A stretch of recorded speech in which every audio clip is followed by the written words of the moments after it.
Looks all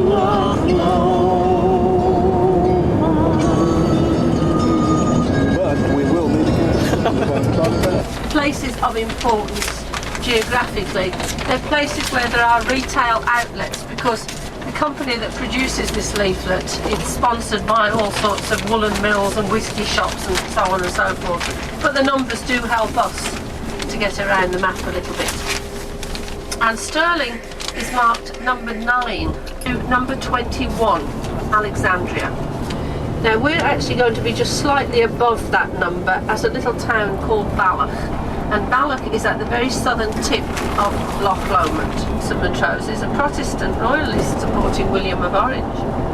And so, you know, to go and ask for a loan was a bit of a cheek, really. However, Montrose, never a man to turn down a chance to make profits, says, OK, I'll lend you £1,000 on payment of 10% interest over 3 years, but you give me your home and your land as security. No problem. Rob says OK. So the bill of sale is handed over, and Rob gives it to his lifelong friend and head cattleman, a chap called MacDonald. He says, right, you go off to the market, get the beasts. In the meantime, we'll get everything prepared for receiving them. So everything is done, and the days tick on, and there's no sign of MacDonald. And eventually Rob says, something's gone amiss. I'll have to go off to Falkirk and see what's happening. Of course, he gets there to be told that, yeah, MacDonald was here, and yes, he sold the cattle, but he obviously, you know, greed got the better of him because he sold them for hard cash, and story is he's taken ship and gone to America.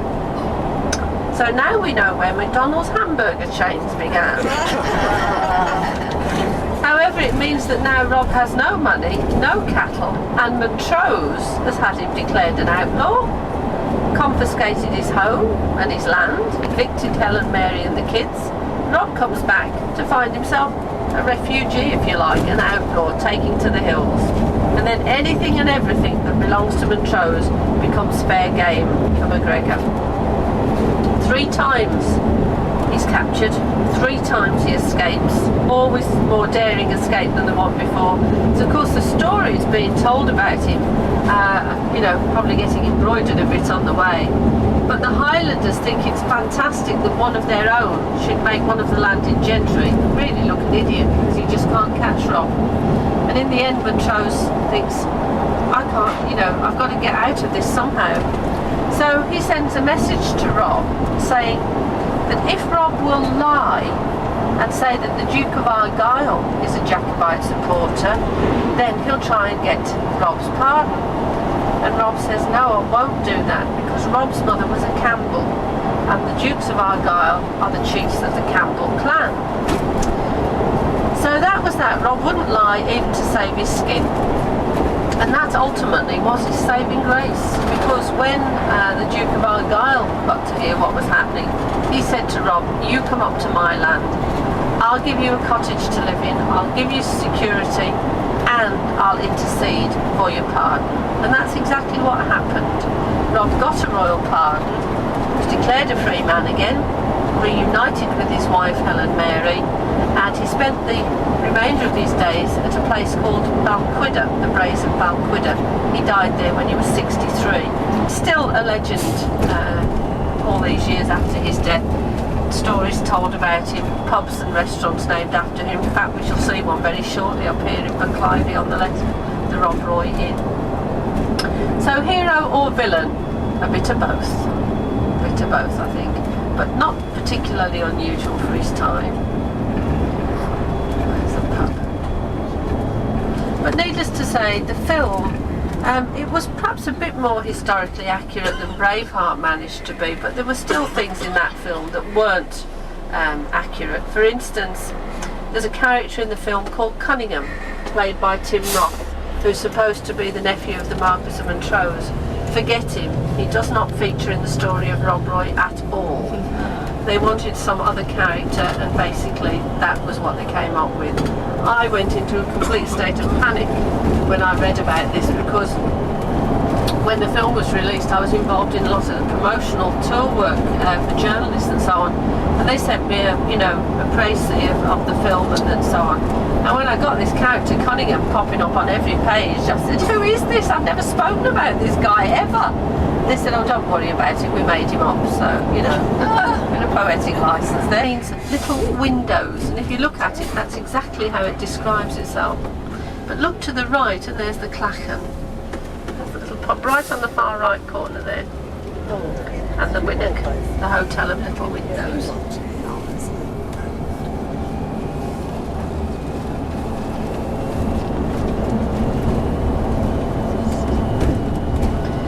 We're going to pass another hotel on the left, the Buchanan Arms.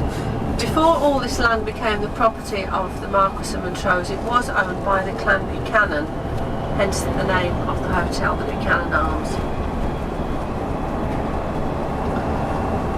Then we're going to pass a very typical Presbyterian Scottish kirk, just coming up on the left here. This one was built in 1771. And it has a tenuous connection with Hollywood. Whether you've seen it or not, I'm sure you all know the film Chariots of Fire, which of course was all about an Olympic athlete, Eric Liddell, who refused to run in his heat in the Olympics because it was a Sabbath and he was a minister in the Church of Scotland. So Eric changed the length of the race he would run in, ran midweek and still won a gold medal. He was educated at Edinburgh University. His father was a minister in the Presbyterian Church, and that little kirk in Drimmen was his dad's church.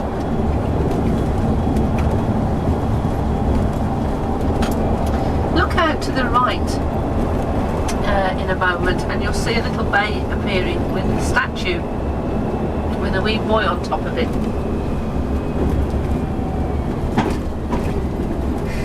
You see it out there? On the right?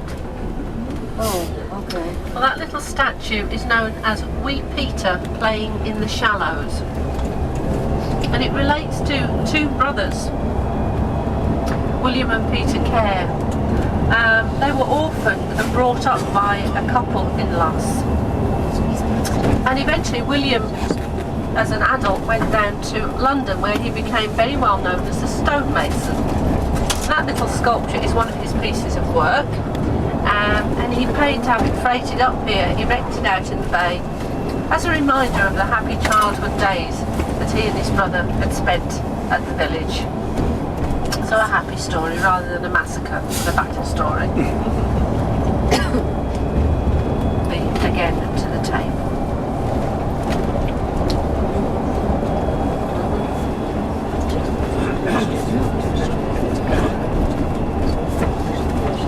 Arms, of course, named after the clan.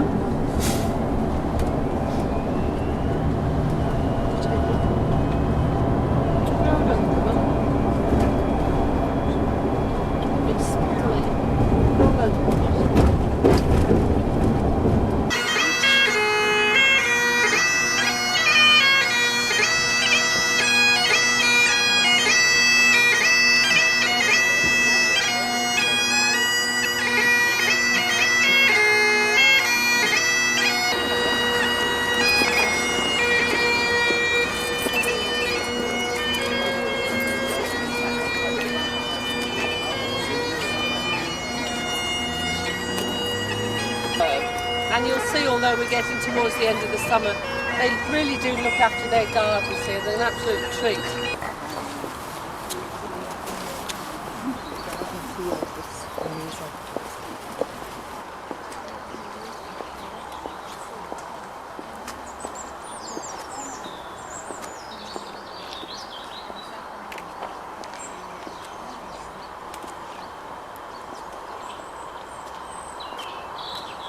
Walk down to the bottom of the river.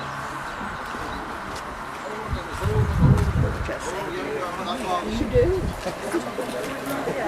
As usual.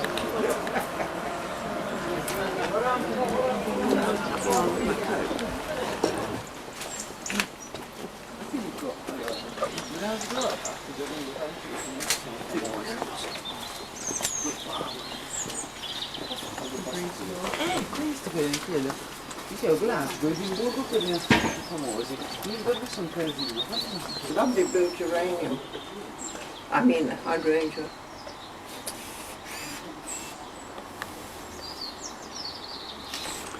This is the hydrangea the lady from our group was talking about in the background. I would recognize a hydrangea anywhere.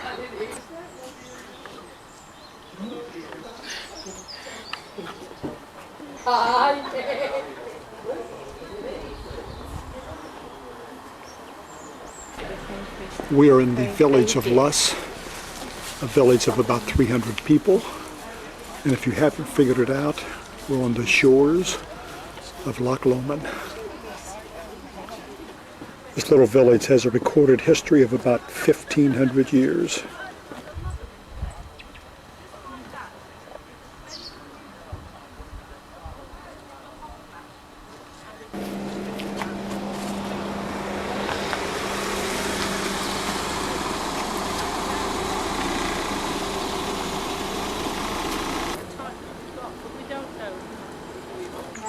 On the bonny shores of Loch Lomond. What's over there? What are you laughing at? What did I say to amuse you?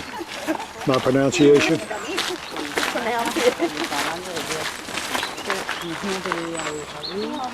I do the best I can.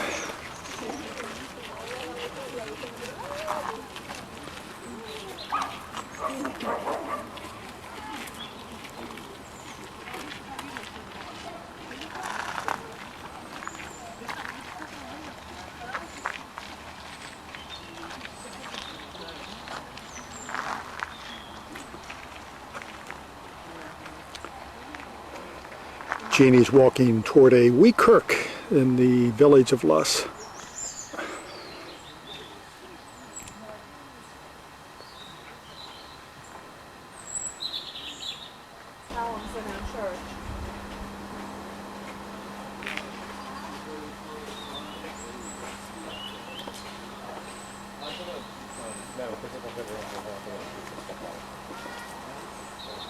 All right, now Jeannie, what were you going to say to me? I said the reason I can't believe what? that you're still standing I here. said it. My grandmother would say, "I can't even believe you're still here." Way back taking pictures. I've been all the way up here, looked at the church, read the sign and everything. You're still back there taking more pictures. You are so good. No, I want you to have an editor so that you can take the movie film of like the signs up close. Yes. And then you can stop, frame that, and make a picture of it. All right. Film this. I will do the best I can. Film this. Come here. Well, Jeannie, I don't really want to film that sign long enough I don't want you to for film. everybody to read it, but maybe you could just give us the highlights. No. Well, all I said was that they're restoring the church interior, Obviously. the graveyard, the roof, and they're putting in toilet facilities, which they don't have. But this church is believed to predate St. Columba in bringing Christianity to Scotland. The church itself, the ground itself, has been used for worship since the 6th century, and the graveyard contains many archaeological remains, including the Viking hogback gravestone dating back to the 11th century. And what 11th what church century. is it? Presbyterian. It's a Presbyterian kirk. We'll get through Paris. That's the way you're going. I'll never get through Paris. Well, Jeannie, I'm the only one who hasn't been there, so what can I say? I can't get through there if I can't get there. Of course, my whole family's been there, mind you. That's for me.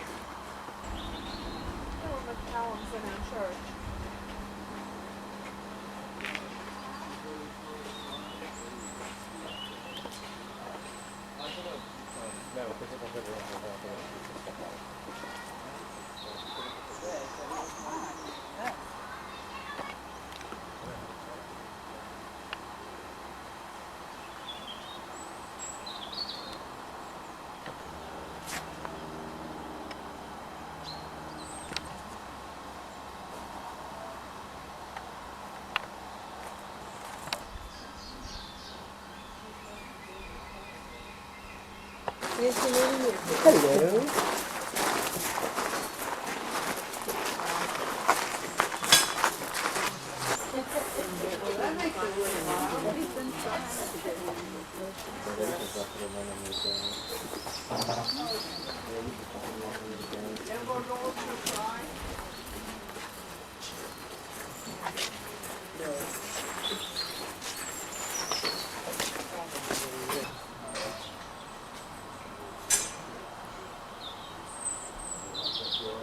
bottom Does- of the Viking ship.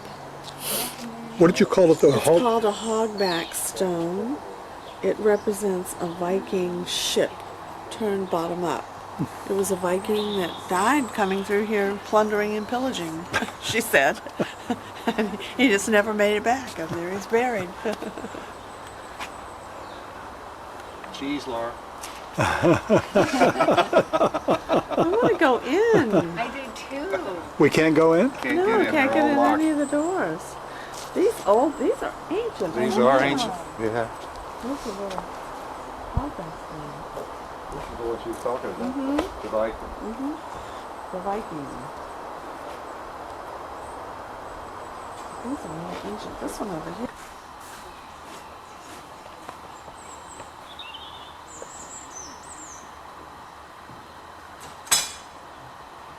Not quite sure what that means.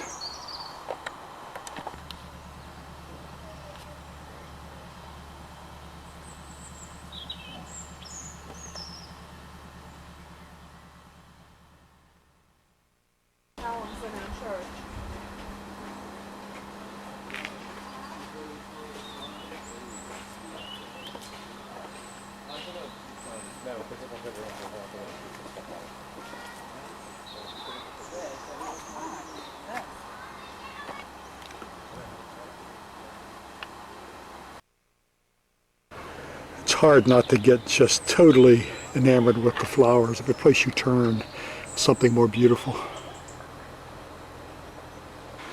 But looking there in the background is my lovely bride, getting a little frustrated with this photography, although she points out the things that we had just got to capture on film. This is the second shop in a row we've sampled the fresh shortbread. The last shop, it was hot, as well as some butter and tablet. So, where are you going for your lunch? Yummy. Stay down there forever. Well, in case anybody wonders what Jeannie's doing, Jeannie's brother David collects sand from all over the world. Now he'll have some from the shores of Loch Lomond. How about that? Great. And if you wonder why we're down on the beach, in addition to collecting sand for Davo Bud, we're going to have lunch at the hotel looming in the background. Hey, oh my goodness, it's early there, isn't it? Oh. How early is it? Oh my gosh, we're 7. having lunch on the shores, the Bonnie banks of Loch Lomond. I'm sorry to call you this early, you bloody Americans. Well, it should be 7 o'clock. I'm sure Sharon is sound asleep.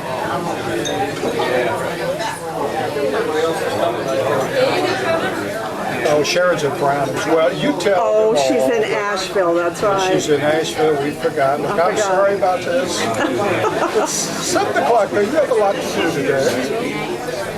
All right. Okay, well, look, we're having a good time and all that. We'll talk to you later. Okay, bye-bye.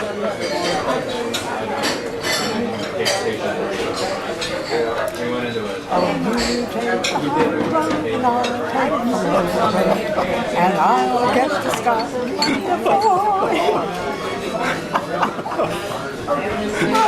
We are sitting on the banks of Loch Lomond. The Bonnie banks of Loch Lomond. Bonnie banks, Loch Lomond. There aren't many banks. Oh, I am telling you what. It is incredible. This is great fun. Oh, I know. Oh, my kids love them. Really, I like them. Got it. Oranges, the whole bowl. 3 labs. And Trish and I just, yeah, we just got our really, I like them. Got it. Oranges, the whole bowl. 3 labs. And Trish and I just, yeah, we just got our dog. Here comes our erstwhile driver, taking care of us. One and only. We just had lunch at the lodge on Loch Lomond, and it's a beautiful place. And Reese was saying that it's the first time he's had lunch in which baked potato is featured, but it was marvelous. Or as they would say over here, it was lovely. On Loch Lomond, where me and my true love were ever once began, on the bonny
in the Highlands now, and we stopped for a view and for a group photo.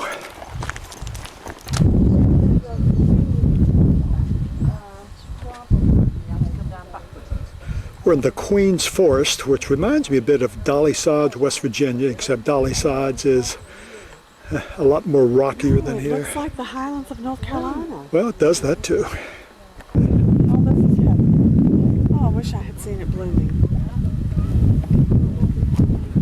Is it illegal to pick it? Is it illegal to pick it? I bet it is.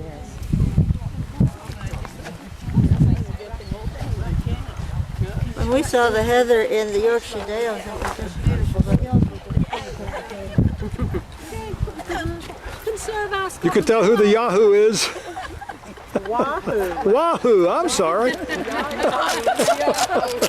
I've been called worse, but not much. It's picnic time. Hiding it somewhere or other.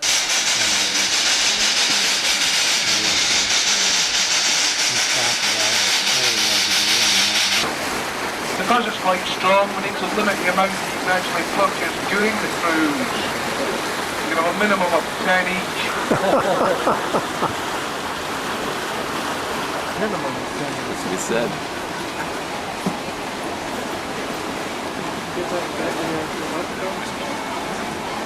Probably. Now, if anybody doubts that Richards is is it Wahoo or Wahoo? Wahoo.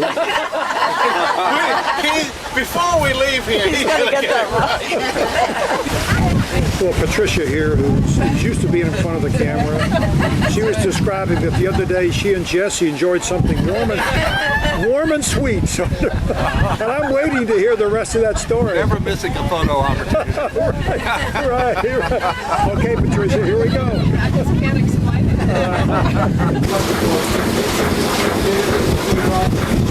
For those technically interested, this is a coal-fired single-screw boiler or engine. It is a baby. It's a small version of the engines that power the HMS Titanic.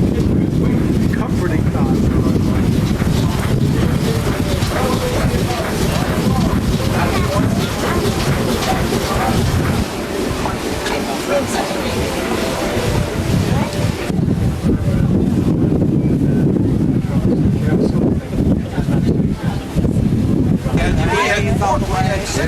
Really a nice trip. Very light years away. Oh yeah, I had a customer for Mars. Boy, was that a beautiful old town. Don't have those anymore. Yeah. But now we're down at the old Presbyterian Meeting House, and we're doing really interesting music. And this time we're doing the whole program with all through music and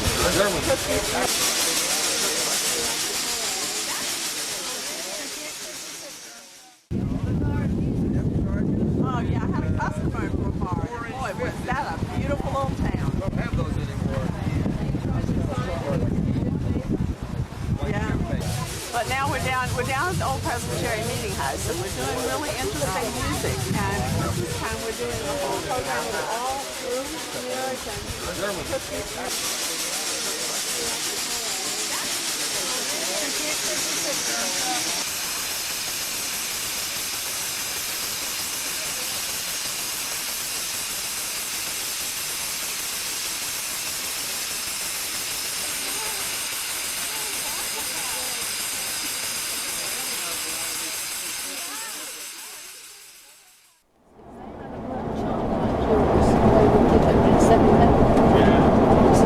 We are approaching Stirling, and in the distance is Stirling Castle. I see them as like 70, I've just ordered 23, and then the ones that don't get eaten, I just like have the crisps and the juice and the chocolate bar. Sorry. But much different subjects. Sorry, okay. Oh, the Douglas Cardinals. Yeah, the Douglas Cardinals. Keep your... well, you know, back there a little ways when you was flat way off in the distance, you just start to see the Boston Memorial. Now that's friend. Nino. What is it? Well, there he is on the left. Rob Roy. Oh yeah. Know all about him now. So back to the ranch after your first full day out and about. And the sun didn't shine, but at least it stayed dry for us, which is a big thing. Yeah, it's coming out Sun's now. coming out now, Yeah, blue go sky. out tonight and have a walk after dinner and probably be a beautiful sunset. So whatever you're doing tonight, I think some of you, I believe, are hitting the pubs. Well, just behave yourselves. I don't want to hear about any bad reports. However, Ian and I will be back tomorrow afternoon after lunch, when of course we head out to Scone Palace and then across to the whiskey distillery. And there's an obvious reason why we do it in that order. So if you'll excuse me, once Ian has reversed the coach in and got stopped, I'm going to gallop off the coach because I've got to dash off and pick somebody up from work. But as I say, see you after lunch tomorrow. But Anne needs to explain quite a lot of things to you about this evening and first thing tomorrow morning. So I'm going to hand the mic to Anne. I'll see you tomorrow. Thank you. I didn't mean to bang your fruit.